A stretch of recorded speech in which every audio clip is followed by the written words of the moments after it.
가기 앞서서 먼저 그 요셉에 대한 그 말씀들이 있어서 요셉과 그 형제들에 대하여서 잠시 언급을 해드려 보려고 합니다.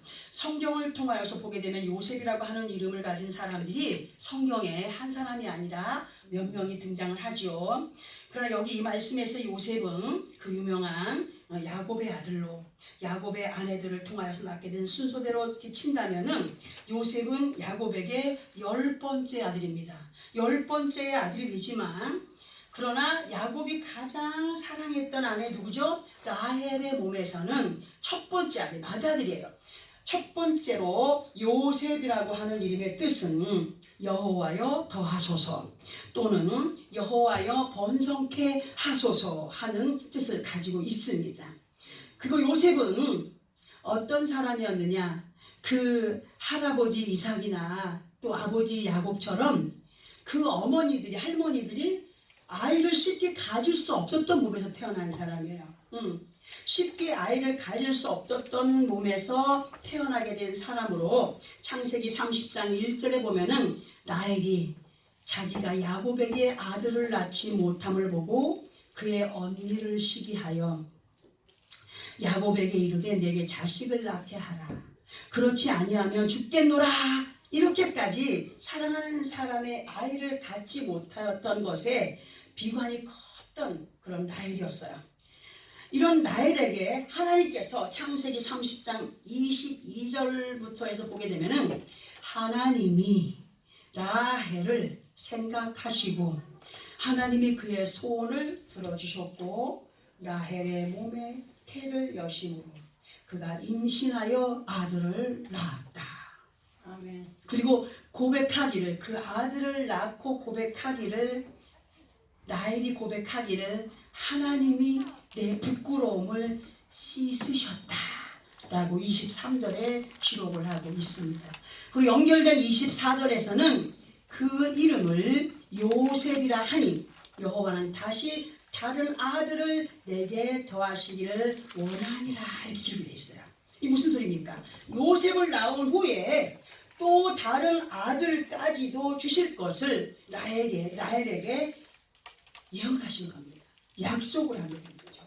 그리고 라헬에게 있어서 귀하게 얻어진 요셉은 태어날 때부터 어떤 사람으로 태어나느냐면 아주 신통방통한 특별한 은사를 받고 태어났어요. 누구에게 받았어요? 하나님께 선물로 받고 태어났어요. 그 선물이 뭐냐면 계시의 꿈과 그리고 그 꿈을 해석하는 은사였어요. 그런데 이렇게 하나님께서 주신 은사 때문에 요셉은 배다른 형제들에게 뭘 받아요? 미움을 받아요. 아주 왕따를 아주 심하게 받는 그런 신세가 됩니다. 이러한 설명은 뒤에 다시 말씀드리고 하고 라헬과 야곱 사이에서 요셉이 태어난 후에 그의 가족들은 밧담 아람이라고 하는 그러니까 지금의 메소포타미아를 떠나서 가나안으로 이주를 갑니다. 가나안으로 이주를 하게 되었고 가나안에서도 헤브론이라고 하는 곳에 정착을 하게 됩니다. 이들이 정착한 헤브론은 이 평지와는 달리 아주 높은 고지대로 이 헤브론에서는 사나라의 모든 것을 다 두루 살펴볼 수 있는 그런 곳이었습니다. 그리고 그 헤브론은 아주 모든 것이 비옥하고 풍성한 그런 장소였습니다. 이런 곳으로 이주한 이들은 아주 풍부한 자연 속에서 방목을 하면서 이제 이렇게 살아가게 됩니다. 말씀에 쭉 기록이 되어 있습니다. 말씀이. 그리고 야곱이 나이가 많은 때에 아주 어렵게 얻게 된 요셉을 야곱은 다른 아들들보다 더욱더 유별난 사람으로 대해주었음으로 알고 있습니다. 옷을 입혀도 다른 형제들과 똑같이 입히지 않고 아주 고급스럽고 눈에 띄는 그런 채색 옷을 입혔다고 하는 것이 창세기 37장 3절과 4절에 보면은 기록이 돼 있어요. 그 말씀이 요셉은 노년에 얻은 아들이므로 이스라엘이 여러 아들들보다 그를 더 사랑함으로 그를 위하여 채색 옷을 지었더니 그의 형들이 아버지가 형들보다 그를 더 사랑함을 보고 그를 미워하여 그에게 편안하게 말할 수 없었더라. 편안하게 말할 수 없다는 거 뭐예요? 형 부르면 이게 아니라 왜? 이런 거 아니겠습니까? 편안하게 말을 안 해주는 거예요. 왜? 미움이 있으니까, 싫으니까, 아버지 사랑을 너무나 많이 받으니까.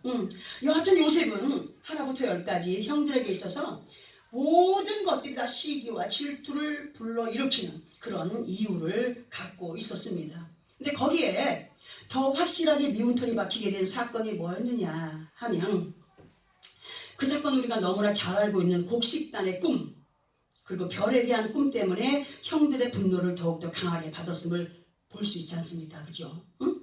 우리 그 말씀에 대한 것을 함께 합독을 해봐야 이해가 되겠기에 함께 합독을 해보겠습니다. 창세기 37장 5절부터 11절까지 좀 길지만 함께 우리가 합독을 해봅니다. 창세기 37장 5절부터 11절까지. 찾았으면 시작. 요셉이 꿈을 꾸고 자기 형들에게 말하매 그들이 그를 더욱 미워하였더라. 요셉이 그들에게 이르되 청하건대 내가 꾼 꿈을 들으시오. 우리가 밭에서 곡식 단을 묶더니 내 단은 일어서고 당신들의 단은 내 단을 둘러서서 절하더이다. 그의 형들이 그에게 이르되 네가 참으로 우리 왕이 되겠느냐? 참으로 우리를 다스리게 되겠느냐? 하고 그의 꿈과 그의 말로 말미암아 그를 더욱 미워하더니 요셉이 다시 꿈을 꾸고 그의 형제들에게 말하여 이르되 내가 또 꿈을 꾼즉 해와 달과 열한 별이 내게 절하더이다 하니라. 그가 그의 꿈을 아버지와 형들에게 말하매 아버지가 그를 꾸짖고 그에 이르되 네가 꾼 꿈이 무엇이냐? 나와 네 어미와 네 형들이 참으로 가서 땅에 엎드려 내게 절하겠느냐? 그의 형들은 시기하되 그의 아버지는 그 말을 간직해 두었더라. 자 보세요. 똑같은 말이라도 듣고 간직하는 사람이 있는가 하면 흘려버리는 사람이 있어요. 흘려버리는 사람. 자, 우리는 이 말씀에서 성령의 사람과 육신의 사람을 보아야 되는데 요셉의 아버지 야곱은 하나님을 만났던 사람이었어요. 곧 영의 사람이었다는 겁니다. 영의 사람이었고 야곱에 의하여서 태어나게 된 아들들의 모습을 보면 하나같이 육신의 감정에 치우친 그런 사람들임을 볼 수가 있다는 거예요. 응? 만약에 예수를 믿는 믿음 안에서 요셉을 하나님의 선지자로 본다면 그의 모든 형제나 부모를 성도라고 한번 생각을 한번 해보시기 바랍니다. 그냥 그렇게 한번 생각해 보자는 거예요. 그렇게 생각을 해보게 되면 하나님의 음성을 듣고 깨닫는 사람들이 얼마나 되냐는 겁니다. 똑같은 단어로 언어로 선포가 되어짐에도 불구하고 그 소리를 따갑게 듣는 사람들이 있는가 하면 그 소리를 마음에 새기면서 담고 있는 사람들이 있다는 거예요. 아멘. 자, 이렇게 이러한 꿈 얘기를 듣고 더욱이 아버지 야곱에게 특별한 사랑을 받는 요셉을 더 미워하게 되면서 끝내는 형들이 짐승 치러 갔을 때 배고플까봐 뭘 차려가지고 갔어요? 도시락 싸가지고 갔잖아요. 형들이 배고플까봐 주려고. 그렇게 가서 형들을 만났는데 형들이 어떻게 했습니까? 죽일까 하다가 죽이면 안 되니까 어떻게 했어요? 팔아먹잖아요. 애굽의 노예상들에게 팔려가는 신세로 인류 최초의 인신 매매를 당한 장본인이 요셉입니다. 요셉. 요즘의 인신매매 아무것도 아니에요. 인류 최초의 인신매매 당한 사람이 요셉이고 인신매매를 한 사람들은 요셉의 형제들이에요. 그리고 형들에 의해 팔려가게 된 요셉은 그때로부터 애굽인을 섬기는 종살이가 시작이 되지만 그러나 그것은 아버지 하나님의 역사의 시작이었으니 훗날에 나타나게 되죠. 우리에게서 어떤 훈련이나 연단의 어떤 시간들이 있다, 고통의 시간들이 있다는 것은 하나님께서 그 고통의 시간을 통하여서 뭔가 아름다운 결과를 주기 위한 것인 것을 우리는 성경을 통해 많이 들어오고 있지 않습니까? 그러니까 범사의 시간을 뭘로 지내라? 감사함으로 하나님의 귀하신 뜻을 알아가는 시간으로 만들어가는 우리가 되어야 된다고 말씀을 드려요. 그렇게 하기 위해서는 어떻게 될까? 기도해야 되고 은혜 안에 살아야 되고 더욱더 그 말씀의 순종의 삶을 살아가길 노력하는 사람들이 되라고 말씀하지 않았습니까? 우리는 이 시간 요셉이 애굽에서의 종살이에 대한 말씀을 잘 새겨 들어야 됩니다. 요셉의 그 애굽에서의 삶을 보면은 그 삶이 요셉이 원하는 삶이었다고요? 절대로 아니죠. 절대로 아니에요. 또 요셉뿐만이 아니라 역대 믿음의 선진이었던 모세의 삶이 그랬다는 거예요. 응? 모세는 부모에게 낳지만 어떻게 됐어요? 응? 그 바구니 비행기에 태워져가지고 버림을 낳지 않습니까? 생명을 살리기 위해서 부모가 버리잖아요. 그래서 애굽의 왕 공주, 그 애굽의 공주에게 가서 그 사람이 크지 않습니까? 모세가 원하는 삶이었어요? 풍요로운 삶 같았지만 끝내는 그 연단의 기간 속에 하나님께서 뭘로 탈출시킵니까? 살인이라고 하는 유명의 죄를 쓰게 하시고 거기서 탈출시키지 않았습니까? 응? 모세의 삶이 그러했고 요셉의 아버지 야곱도 자기 형에게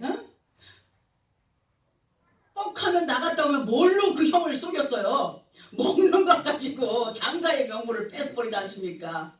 그래서 형한테 미움을 받게 됐고 또 아버지가 고기 먹고 싶다고 하니까 형처럼 꾸며가지고 고기 잡아가지고 형은 가서 열심히 그냥 사냥하고 있는 중에 지는 저기 있는 거 하나 갖다가 쓱 잡아가지고 엄마의 도움으로 해가지고 갖다 드렸어. 그래가지고 내가 에서입니다 하고 아버지가 눈이 어두니까 그냥 만져보고 냄새는 야곱인데 어떻게 몸은 에서냐? 그래가지고 축복해 주지 않습니까? 그것 때문에 생사의 갈림길 놓이게 됐어요. 어떻게 해요? 갑자기 도망을 가게 되잖아요. 어디로? 삼촌 라반의 집으로 도망가게 되면서 본인이 원하지 않는 삶의 환경 가운데 처하게 되었어요. 그런데 이 야곱은 그 삼촌 라반의 집을 통과하고 온 후로 어떻게 했어요? 사람이 되었다는 겁니다. 어떤 사람? 하나님의 사람이 되었다는 거예요. 그러나 그러한 그들의 시간들의 삶을 성경을 통해 보게 되면 그 모든 것이 아버지 하나님의 세밀하신 주관하심 속에서의 훈련과 그리고 그 아름다운 결실이 이어졌음을 이긴 자에게 아름다운 결실이 임하여진다는 사실을 그들은 체험했고 체험한 그것들을 우리에게 또 기록된 말씀으로 알게 하십니다. 요셉은 애굽의 친위 대장인 보디발의 집으로 팔려가서 그곳에서 열심을 다할 때에 신임을 얻게 되었어요. 신임을 얻게 되었고 그 집안을 총주관하는 관리인이 됩니다. 관리인이 되기까지 얼마나 많은 시간 노력했겠습니까? 어영부영하면 관리는 주겠습니까? 절대로 안 줍니다. 그러나 이만하면 됐다 할 그때에 항상 그때마다 그는 아버지 앞에 엎드려 기도하는 것을 습관으로 가지고 있던 사람이었습니다. 그런데 이제 그 총지배인 돼가지고 이제 좀 사람들을 부리며 살아가고 있는데 어떤 시험이 옵니까?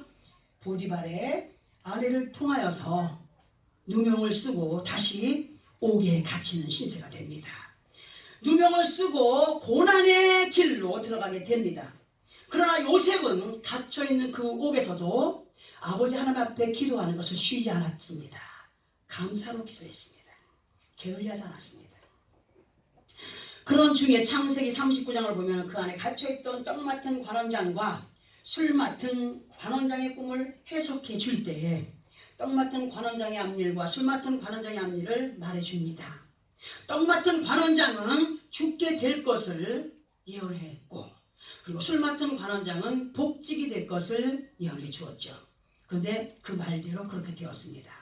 그리고 술 맡은 관원장에게 나가서 당신이 복직이 되거든 나의 억울함을 좀 왕께 고하여서 이 억울함을 좀 풀어달라고 그렇게 자기를 잊지 말아달라고 부탁까지 했습니다. 그러나 박복의 왕 앞에 시중을 두는 술 맡은 관원장은 요셉을 잊고 살아갑니다. 내 마음대로 내 계획대로 뭔가 빨리빨리 이루어지면 좋겠지만은 그러나 관원장이 그 시간을 그 요셉을 잃어버리는 그런 시간 속에서 다시 그 훈련의 기다림의 인내의 시간을 갖게 되죠. 근데 어느 날 갑자기 생각도 않은 때에 요셉이 옥에서 나오게 되는 사건이 생기게 됩니다. 그것은 바로 그 바로의 왕 꿈을 해석하기 위함이었고, 그리고 드디어 바로왕 앞에 요셉이 서게 되었고, 바로가 꾼 꿈을 해석하게 된 것이 창세기 41장에 자세히 기록을 하고 있습니다.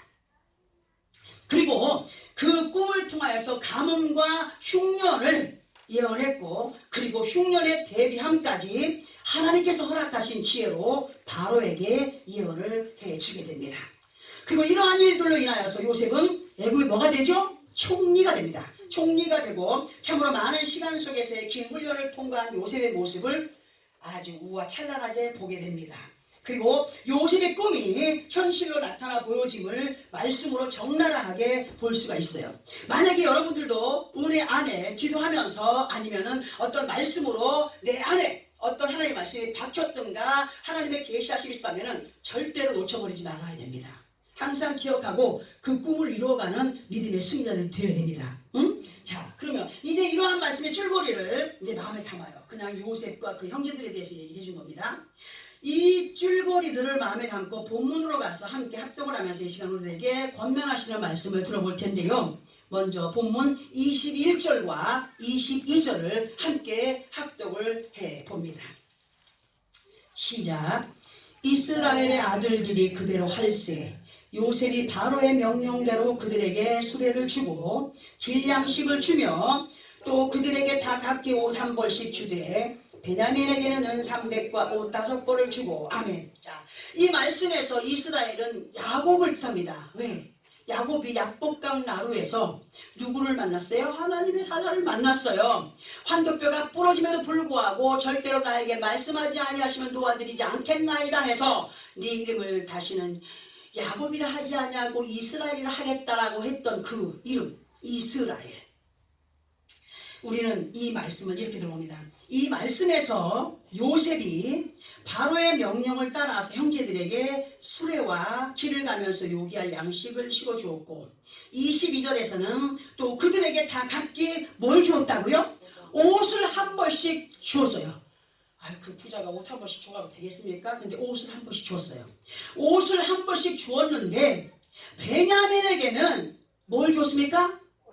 형들에게 주지 아니한 베냐민에게는 은 300과 옷을 몇 번 줬다고요? 5벌을 주었다고 기록을 하고 있습니다. 자, 여기에서 베냐민은 누구냐?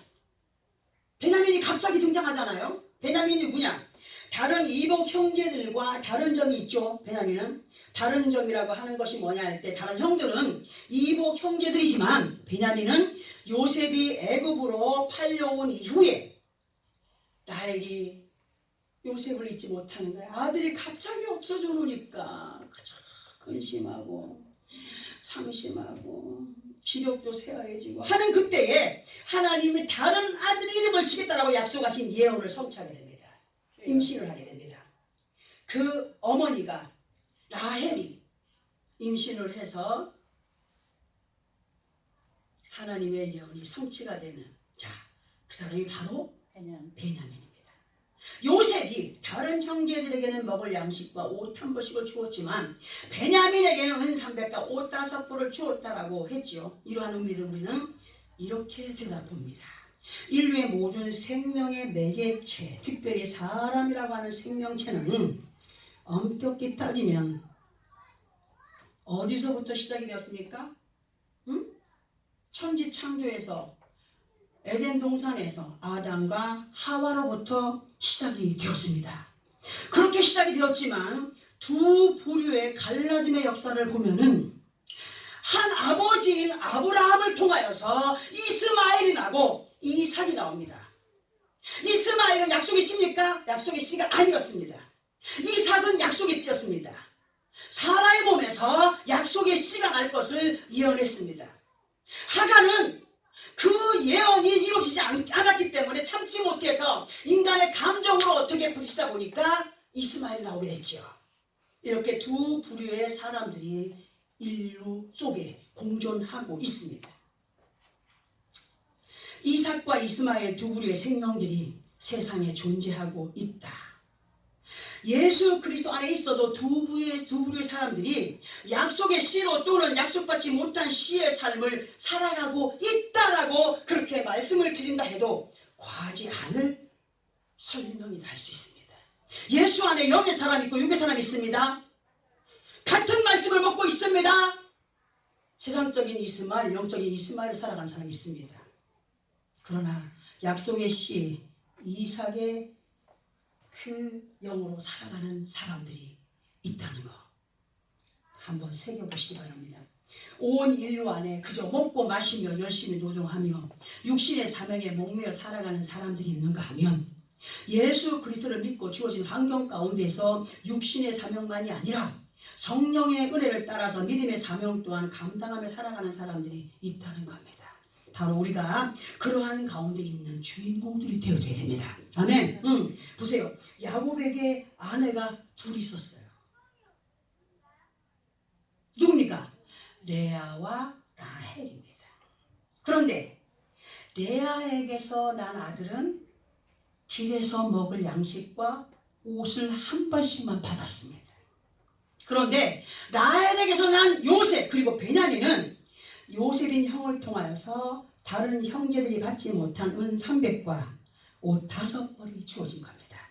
세상에 응애 하고 태어날 때 아버지 하나님의 계획 가운데 구원받을 자와 구원받지 못할 자가 있다. 또 예수 그리스도 안에 있어도 구원을 이루어갈 자가 있고 이루어가지 못할 자가 분명히 있다라고 하시는 가운데 우리가 살아가고 있다는 겁니다. 자, 이제 이런 받은 옷과 그런 모든 것을 설명을 드릴 텐데 우리는 예수를 믿는 아버지 하나님의 자녀들로 세상 사람들의 눈에는 보이지 않고 볼 수도 없는 귀한 달란트를 갖고 살아가는 사람들임을 알아야 됩니다. 달란트 받았습니까? 안 받았습니까? 받았습니다. 아멘.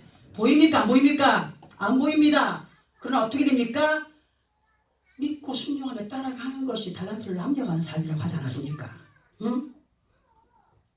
성경에 기록된 말씀을 어떻게 인도를 받으며 살아가느냐에 따라서 달라지는 기로에 레아처럼 지혜롭지 못하고 눈이 어두운 사람을 통하여서가 아니라 라헬처럼 주님이 보시기에 아름답고 지혜로운 몸에서의 모유와 같은 말씀을 통하여 세워져가는 믿음의 사람들이 되기 위해서는 아무런 말에나 아멘 하는 것이 아닙니다. 아멘. 사람들은 실컷 앞에서 자기 자랑하고 할렐루야 하니까 아멘 합니다. 할렐루야라는 단어는 오직 하나님을 기쁘시게 하는 단어가 되어야 됩니다. 아멘. 무지한 사람들을 통하여서 들려지는 말씀은 사람의 소리입니다. 하나님의 사람을 통하여 들려지는 소리는 사람의 소리가 아니라 하나님의 소리인 것을 믿으시면 아멘. 아멘.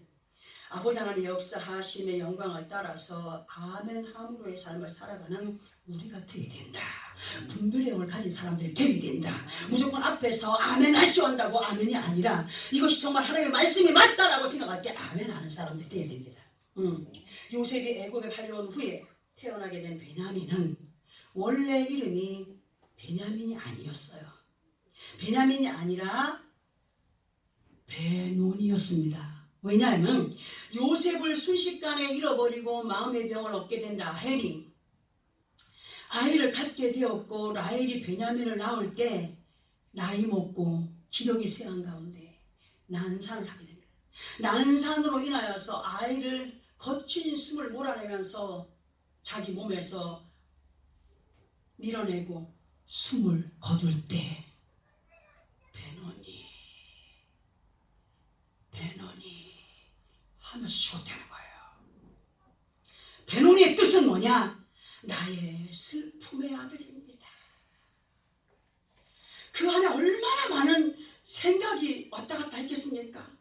이 아이를 낳았는데 자기 손에 한번 만져보지 못하고 키워보지 못하고 죽는 그 서러움이 나의 슬픔의 아들입니다.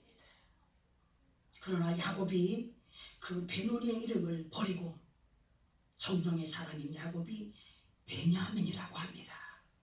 베냐민의 뜻은 오른손의 아들입니다. 오른손의 아들. 이러한 의미를 우리가 연결을 시켜보게 되면 진실 우리가 예수를 만나기 전에는 영적인 베논이되었어요. 그냥 슬픔을 주는, 많은 사람들을 만나도 기쁨을 주지 못하는, 걱정 근심 가운데 살아가는 그런 영적인 베논이었어요. 그러나 이제 예수를 만나고 우리들의 삶은 영적인 베논이가 아니라 베냐민이 되었습니다. 하나님의 오른손에 붙잡힌 바 된 믿음의 사람들이 되었다는 겁니다. 그러나 예수를 믿고 구원함을 이루어가는 삶의 환경 가운데에서 아버지 하나님 앞에 서는 그날까지 우리 영적인 이름은 베냐민의 승리자가 되어야 된다는 겁니다. 많은 사람들은 영으로 시작하였다가 육신으로 맞춰가는 사람들이 얼마나 많습니까? 처음에는 성령 충만 받아가지고 막 그냥 그렇게 하던 사람들이 훗날 몇 년이 지나가고 나서 보니까 뭐가 돼 있어요? 은혜를 받지 않았으면 더 좋았을 뻔한 사람들을 돌아가 있는 것을 볼 수 있지 않습니까? 베놈이도 돌아가 버린 겁니다. 응? 우리는 이 영적인 베냐민의 이름, 이 이름을 가지고 하나님의 오른손에 붙잡히게 된 믿음의 사람들로 많은 달란트를 남겨갈 확신의 사람들이 되어야 함을 명심해야 됩니다. 그리고 무엇보다도 예수 그리스도 안에 있어도 특별히 많은 달란트를 받은 자와 그렇지 못한 가운데 있는 사람들이 있어요. 그러나 하나님, 내가 보기에 저 사람은 참 그런데 어떻게 저렇게 많은 은사를 받았다냐 해서 요셉을 시기하였던 그 형제들처럼 시기하는 사람들이 있습니다.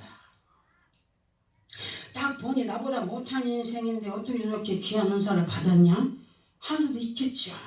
그러나 그 다른 사람들은 와, 하나님은 희한하시네. 저렇게 무식하고 못나고 그냥 볼 것 없는 사람한테 어떻게 저렇게 많은 걸 줬다냐? 왜 주신 거야? 하나님의 사람이기 때문에, 하나님의 마음과 합한 사람이기 때문에 하나님은 그에게 그 많은 것을 준 거예요. 맞았습니까? 많은 형제들이 있으나 요셉의 마음에는 누구에게 눈이 더 가겠어요? 베냐민에게 눈이 더 가잖아요. 저 우리 어머니 몸에서 난 내 동생, 내 혈육. 우리는 남이 많은 받은 것과 못 받은 것에 대해서 불평하고 할 것이 아니라 우리는 정말 많은 은혜를 받고자 원하고 정말 하나님의 복된 삶을 살아가기를 원한다면 더 많은 것들을 채워갈 수 있는 그릇들로 만들어져 가기를 노력해야 됩니다. 아멘. 예수를 믿는 믿음 안에서의 삶을 이뤄야 된다 하시면서 가르쳐 가실 때에 그래, 나도 요만한 종재기에서 이만한 그릇으로 좀 만들어져 가야 되겠다. 입을 확실히 크게 열고 마음을 확실히 크게 열어서 행하여 가는 것. 요만한 거 하나 행하여도 바들바들 떨던 그 모습을 버리고 그래, 이거는 아니야 하고 크게 확신을 가지고 행하여 가는 믿음의 사람이 되어져 가야 된다.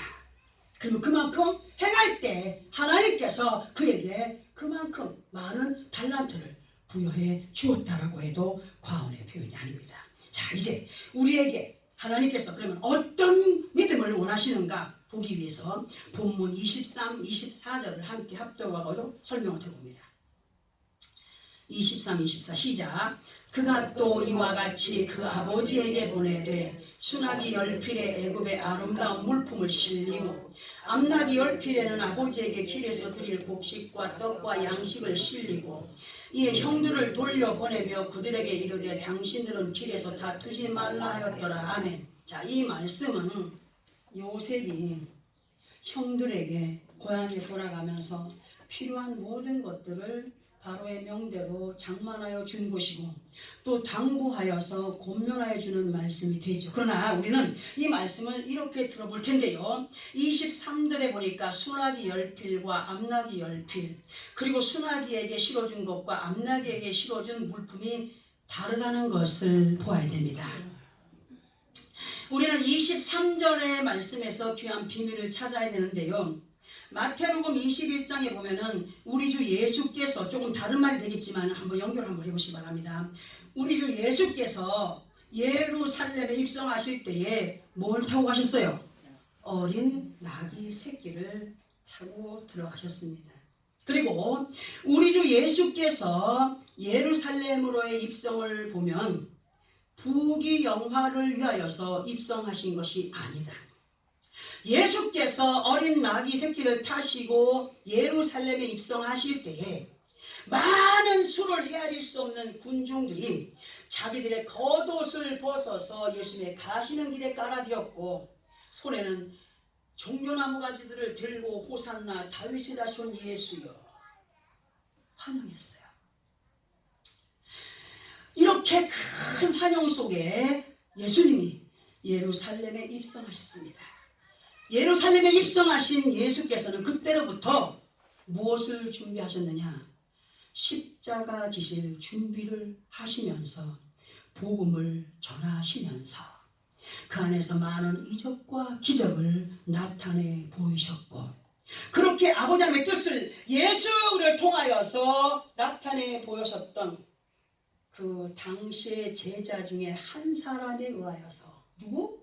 가룟 사람인 유다에게 그렇게 말씀을 잘 먹고 입만 열면 달달달달달달달 성경 말씀을 뱉어내던 수제자 중에 있던 사람 중에 한 사람인 가룟 사람 유다는 욕심이 많은 사람으로 하나님의 성전에 그 예물함에도 손을 댔던, 끝내는 돈 때문에 예수 그리스도를 은 30에 팔아버리는, 굳이 그 사람만이 아니라 요즘 세상에 예수 안에서, 교회 안에서 예수를 믿는 사람들이라고 하는 사람들 중에서 예수의 이름을 팔아먹는 사람들이 얼마나 많이 있는지, 영적인 가룟 사람 유다입니다. 혹시 나는 그런 사람 중에 한 사람이 아닌가 돌아봐야 된다는 거죠. 왜 자기는 행하지 않으면서 예수 이름을 팝니까?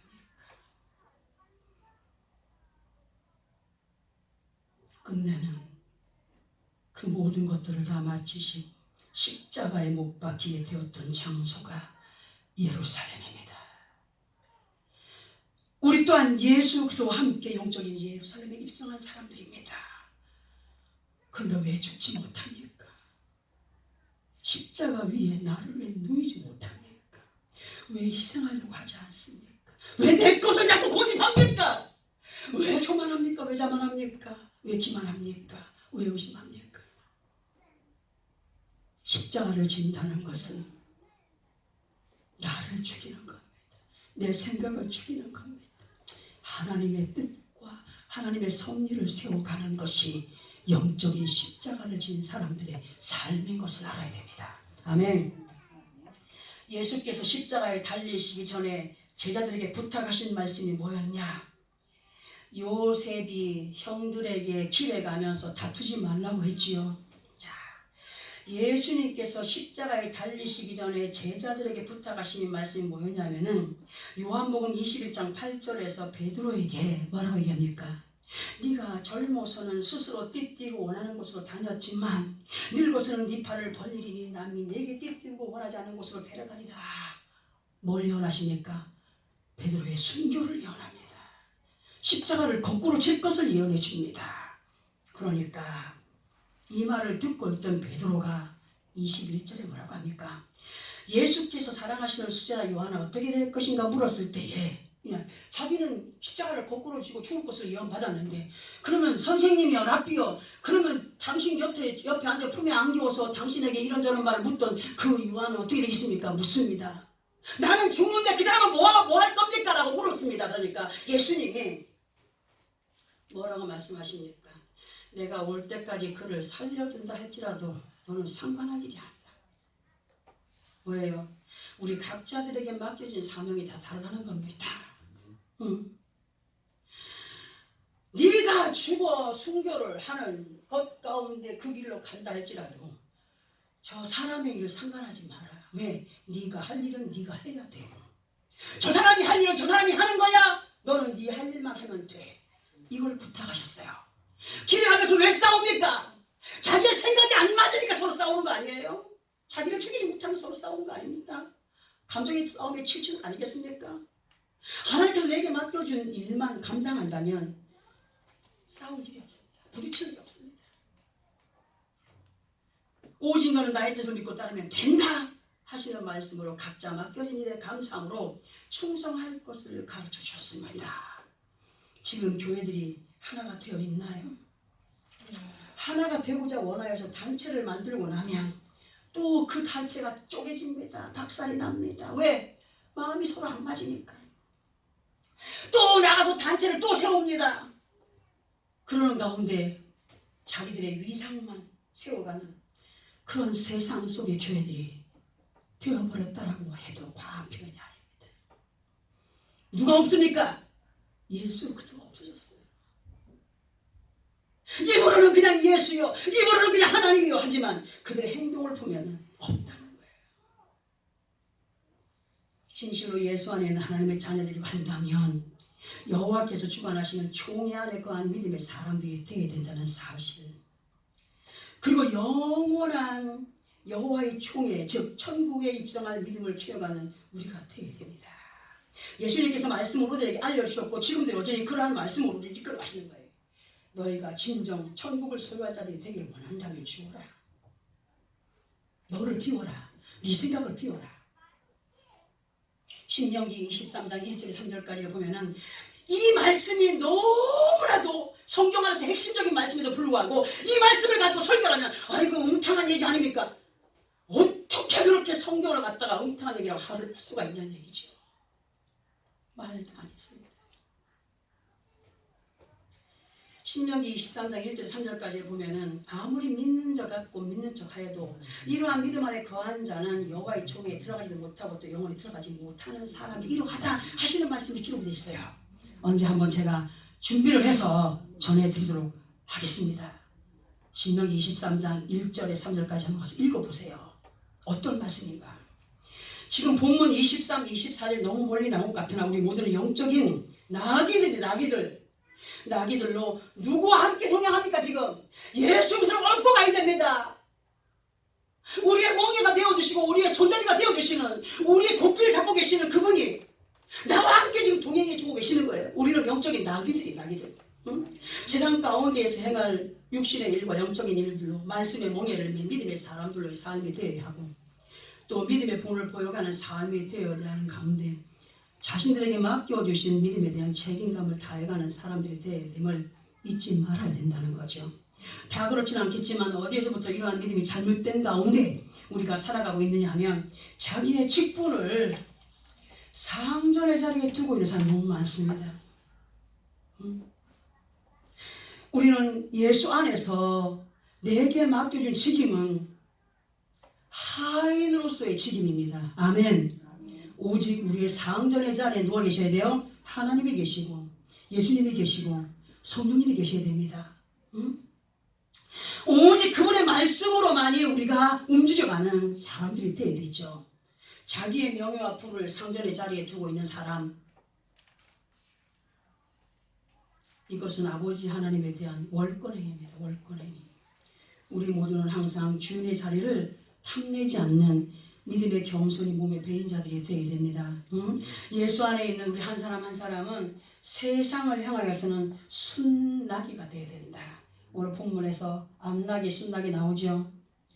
왜 그럼 우리가 순나귀가 되었다가 또 암나귀가 되어야 되나? 잘 들어보세요. 예수 그리스도 안에 있어서는 우리는 신부들입니다. 암나귀가 되어야 됩니다. 생명을 잉태하고 또 번성해 가는 그런 믿음의 삶이 우리에게 있어야 됩니다. 세상을 향하여서는 생명을 살려가는 영적인 정자의 시들을 가진 순나귀가 되어야 됩니다. 이해되십니까? 예수 안에 살면서 내가 순나귀가 되었을 때가 너무 많잖아요. 내 것을 주장하고 그냥 내 뜻을 관찰시키려고 하고 잘못된 겁니다. 순나귀와 암나귀의 확실한 구별이 믿음 안에서 있어져야 돼요. 응? 믿음 안에서 아버지 하나님 앞에 암나귀로서의 삶은 이 세상을 살아가면서 필요한 곡식과 떡과 양식이 되는 생명의 꼴을 항상 떨어뜨리지 않게 하는 은혜의 삶으로 신랑 되신 예수 그리스도 앞에 사랑을 받는 믿음의 사람들이 되어야 된다. 그런데 현 시대 속에 보면 이 영적인 베들레헴 그 생명의 양식을 충분히 먹고 마시는 가운데 순종의 삶으로 전진해 가야 되는데 스스로 교만하고 강팍한 가운데 생명의 양식이 되는 떡집이 뭡니까? 영적으로 베들레헴이죠. 베들레헴을 스스로 흉년이 들게 한 사람도 있다는 거예요. 우리는 이 강대상에 떨어지는 이 베들레헴에 떨어지는 이 생명의 떡을 충분히 먹고 마시고 내 안에 작은 베들레헴을 이루어가는 삶이 되어야 됩니다. 또 나가서는 또 베들레헴을 또 이루어가는 믿음의 삶이 되어야 됩니다. 근데 스스로 받게 하는 말씀이 양쪽 귀로 들림에도 불구하고 다 흩어버리는 가운데 베들레헴을 흉년으로 만들어가는 사람이 있어요. 그것이 성경에 어디와 연결되느냐면은 룻기서 여러분들 아시죠? 룻기서. 응? 룻기서 1장에 보면은 1장의 첫 시작이 엘리멜렉과 그 안에 나오미 그리고 그들의 두 아들이 베들레헴에 흉년이 드니까 애굽이 되는 세상 모압으로 이주를 갑니다. 이주를. 베들레헴에 흉년이 드니까 그걸 이기지 못하고 모압으로 가요. 그런데 모압으로 살다 보니까 어떻게 됩니까? 남편도 꼴꼴하다 죽어버렸어. 아들들도 꼴꼴하다가 그냥 색시들 놔두고 죽어버렸어. 두 며느리 중에 하나만 건져서 다시 베들레헴으로 나오미가 돌아오게 됩니다. 유명한 얘기 잘 알고 있지 않습니까? 우리는 때늦은 후회로 가슴 치는 자리에 있지 않기 위해서 반드시 이 시간 본문을 통하여서 듣게 하시는 말씀에 귀를 기울여야 됩니다. 그리고 본문에서도 가장 핵심적인 것이 남아있는데 그것은 24절에서 그들에게 이르되 당신들은 어디에서요? 길에서 다투지 말라라는 부탁입니다. 길이라고 하는 것은 우리가 살아가는 삶의 환경입니다. 믿음 생활하는 시간들입니다. 응애하고 태어나서 죽는 그날까지 생존해 있는, 활동하고 있는 삶의 환경이 여기서 영적인 길로 표현이 됩니다. 믿음 안에 살면서 어디 가는 그날까지, 아버지 앞에 가는 그날까지 다투지 마라. 네가 옳니, 내가 옳니, 너는 잘 됐니, 너는 못 됐니, 이거는 되니 안 되니 다투지 마라. 각자 받은 바 은사도 있다는 그 은사 속에서 최선을 다하여 하나님께 영광이 되는 믿음의 삶을 살아가야 된다는 겁니다. 참견할 일이 없어요. 참견하다 보면 자기의 것들을 다 잃어버려요. 오직 하나님께서 원하시는 것은 내 직임에 맞는 사명을 잘 감당하는 자들이 되라. 그래 아버지 앞에 섰을 때에 내가 너를 보았노라. 인정한다는 겁니다. 다툼과 분쟁은 성령의 역사가 아니라고 합니다. 성령의 역사는 사람과 화합입니다. 하나 되는 것입니다. 그러나 육신적인 감정의 사랑은 아버지 하나님 밑에서 이룰 수가 없습니다. 우리는 오직 나사렛 예수 그리스도 이름으로 성령의 충만한 은혜 가운데 영적인 베들레헴에서의 풍요로운 생명의 양식으로 너희가 순나기로서의 삶을 살아가기 원한다면 떡과 물과 양식을 항상 먹고 살아라. 항상 이고지고 다니는 사람이 되어야 된다. 어느 곳에 가든지 그들에게 생명의 양식을 전해줄 수 있는 믿음의 사람들이 되어야 된다. 지금 이거 무겁다고 내버리면 안 됩니다. 응? 절대로. 의의 옷을 입혀주었습니다. 의의 옷을 입었지만 우리는 베냐민으로 옷 5벌을 부여받은 사람들입니다. 뭡니까? 직분 감당해라, 감사해라, 승리하는 자들이 되라, 기뻐해라, 찬양해라, 그리고 내게 맡겨준 모든 일들에 감사하면서 행하는 자들이 되라. 이것이 전부 다 믿음의 행위로 우리에게 입혀주신 의의 옷들임을 믿으시면 아멘. 아멘. 정말 생명의 양식으로 하나 되어 권면하신 주의 영성에 가까이 다가서는 믿음의 승자이 되어가기를 노력하는 가운데 어느 곳에 있든지 무엇을 하든지 멍에의 고삐가 되어주시는 그분의 손길의 인도 속에 성도로서의 삶으로 여호와의 총에 넉넉히 들어갈 담대함을 키워가는 일가 되어야 됩니다. 아무나 들어가는 곳 아닙니다. 어떤 사람이 그럽디다. 천국이 10,000원이 돼갖고 요즘에는 앞에서 이제 이렇게 그 공항에 가면 이렇게 신분증 검사하듯이 검사를 한다네. 근데 어떤 사람들은 그냥 얼굴을 싹 갈아엎어가지고 모르다가 돌려보내고 또 어떤 사람들은 또 신분증 못 이렇게 돌려보내고 그런다네. 그래서 천국에 못 들어간다네. 너 우리는 들어갑니다. 하나님은 우리의 마음을 읽으시는 분이기 때문에 그렇습니다. 우리의 몸에 고삐가 되어주시는 그분이 우리를 찾고 계십니다. 우리 한 사람 한 사람은 예수 그리스도 안에서 달란트와 함께 생명의 양식을 풍요로이 먹고 마실 수 있어야 됩니다. 한 달란트 받았다고 무심코 땅에 묻어버린 사람 어떻게 했습니까? 게으르고 나태하다고 있는 것까지 빼앗겼다고 하지 않습니까? 우리는 있는 것들을 남겨가는 사람들이 되어야 됩니다. 응? 열심을 다해서 믿고 순종함으로 상급과 면류관을 쌓아가는 우리 모두가 되어야 됩니다. 어떤 이들은 자신들의 자존심을 지켜가기 위해서 거짓과 위선으로 사람들한테 나타내 보이기 위해서 나 어쩌고 저쩌고 다 부질없는 일입니다. 하나님이 다 아십니다. 아멘. 응? 그 자기의 거짓을 위선을 삼고 자기를 인정받으려고 하는 거 다 버려갑시다. 이러한 모습을 하나님께서 인정하는 모습이 되지 못한다고 분명히 말씀하였거든요.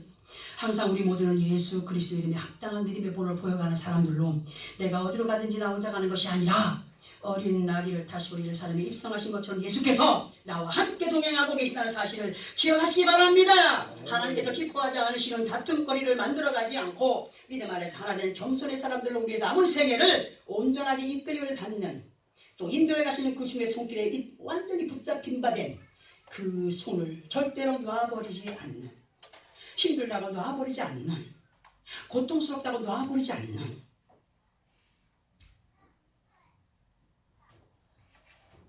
그런 믿음의 승자들이 되기 위하여서 더욱더 하나님이 기뻐하시는 성도가 되어가는 나와 여러분의 삶이 되어지기를 예수 그리스도 이름으로 축원합니다. 아멘.